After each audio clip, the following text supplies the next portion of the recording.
Hello noble ones and welcome to Metatron's Academy. Today we have a little bit of an unusual video because rather than being a video about languages or broader spectrum of language learning, today we're talking about a channel. So it's more of a channel review if you will. Now, if you have searched at least once in your entire life anything language related, you'll be familiar with this face. This is Paul, who is the host of a channel called LangFocus, which once again, if you're into language learning, you definitely know about. But what is my opinion on LangFocus and what do I think about his content and the sort of videos that he makes? And is watching LangFocus a good way to enrich your knowledge of languages and in general help you out through your linguistic journey? Well, right off the bat, I want to say that Lang channel is literally one of the OG ones because I remember his channel when I first started YouTube in 2013, 2014. I think it was, 2014 probably. I remember watching a couple of his videos back then and he was already there with a relatively established channel.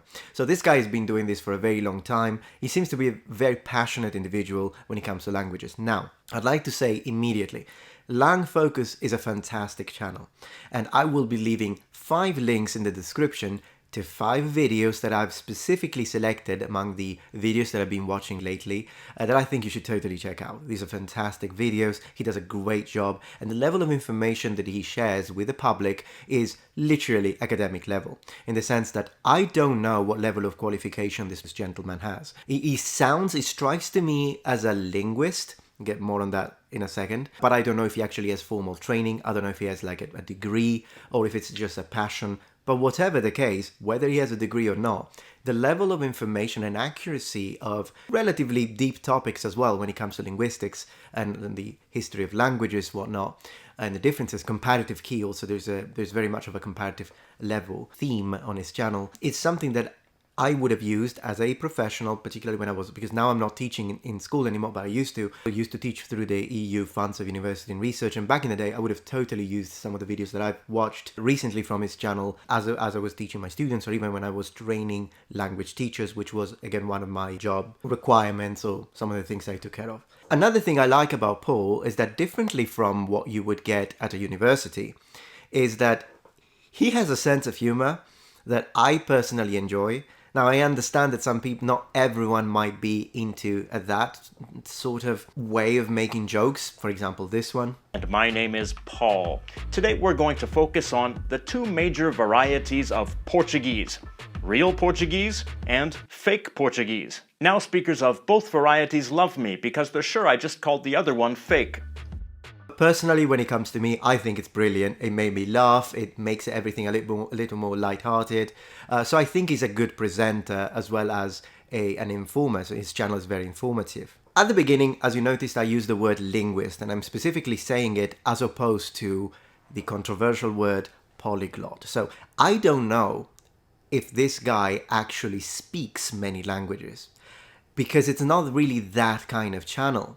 Most of the times, and I really have to commend him for it, when he presents information on languages where he probably isn't proficient in, he uses native people's recording. Now, this is something that he didn't do at the very beginning of his channel, which is why at first I wasn't a huge fan of the work, in the sense that I remember watching a video of his where he was like comparing some sentences in French and Italian, and when he speaks French or when he reads French, he sounds somewhat proficient. I don't know what level. I don't know if he's actually full-on fluent. Possible, but or maybe he just has a certain level of, maybe a conversational level of French, but in general he seems to be able to pronounce it well, in the sense that it sounds like something he has studied. But when he came to how he was reading Italian, it did not sound good. Like it didn't sound like something he had any idea of, and because he used it to compare sentences in the 2 languages, and then there was a couple of people in the comments saying, oh yeah, I don't really like how Italian sound. Of course, any Italian is going to be like, yeah, but that's not what Italian actually sounds like. But that's something that he did, I'm talking about like 7 years ago, and he has absolutely changed that,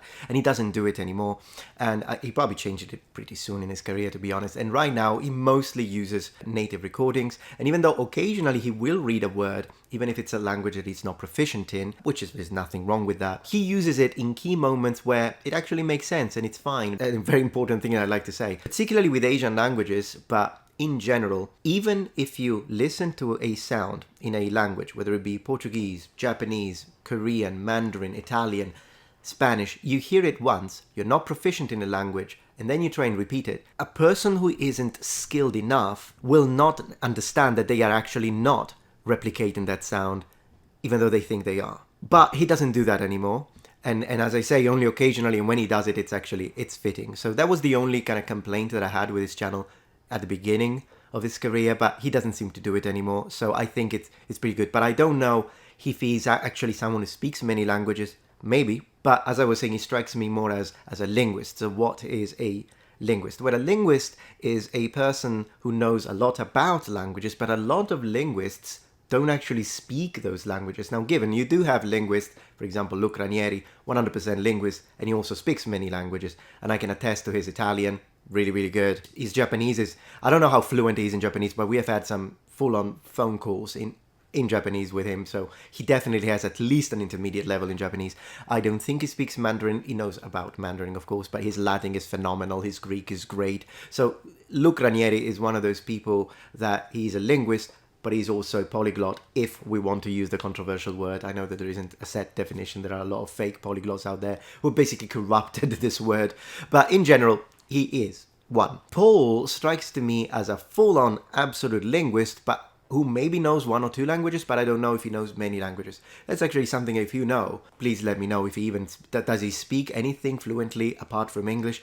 I don't know, but the thing is that it doesn't really matter, because his channel is not necessarily a channel where the majority of his content is, hey, I reached fluency in Japanese, so let me show you how to do it, or I reached fluency in Mandarin and I can pronounce the tones and I got it all down.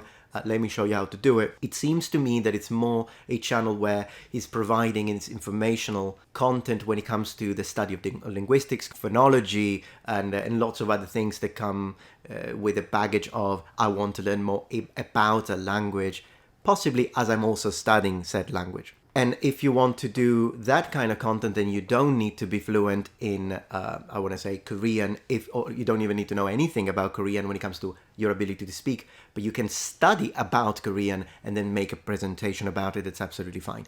I really like his work. I think he's doing a great job, and I'm actually curious to see how he does his research, because it's one or two things. Either he's really good at doing research, very possible, or he really is talking to the right people. Because I want to say, before making this video, I watched about maybe 15, 17, I kind of lost count, but I watched many of his videos in a row. Because before making this video, I wanted to be kind of informed and not just talk about something that I remember from many years ago when I watched a few of his videos. And as I was watching, like I watched this video about Portuguese, it was absolutely phenomenal. And then I was reading the comments underneath it, and this is very important. I noticed that what he gets, I want to say most of the times, is natives of those languages that he's talking about praising him for how accurate the information he was presenting was. And that's always a great indicator, because even if you need a linguist to be able to explore the depth of phonology, morphology, semantics, and all the different characteristics, even pronunciation, but a native always has the ability to tell you, yeah, okay, you read a book, but I speak the language, I live in the country, and what you said, it's not true, we don't speak like that. Or, yeah, okay, what you said, it's good, but we actually don't say it that way, we say it this other way. And it's not like you can always trust a native over a linguist. There are situations in which natives are wrong. Or like I remember maybe one of the first times I was in London, I remember a guy, and I told him, oh, you know, I live in London. I was in London last year, that's what I told him, we were somewhere else. And he was like, oh, was you?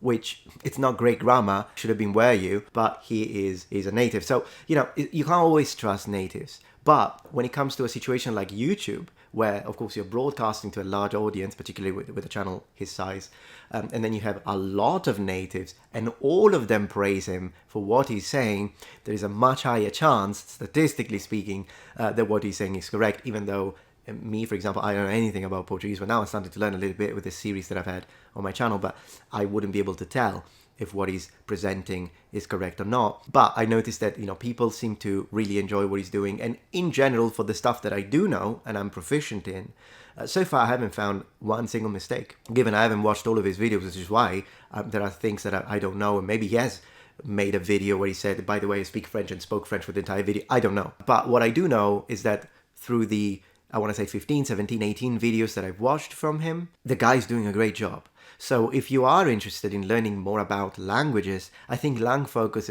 is a must subscribe. And if you haven't, check out the 5 videos that I put in the description today, because these are the 5 videos that I have enjoyed the most from this watching spree that I've gone through in order to make this video. Alright, so I don't think he's going to watch this, but if you're watching this video, keep up the good work, and thank you so much for producing such highly researched and accurate and on-point content. Appreciate that. And of course, as always, thank you all for joining Metatron's Academy.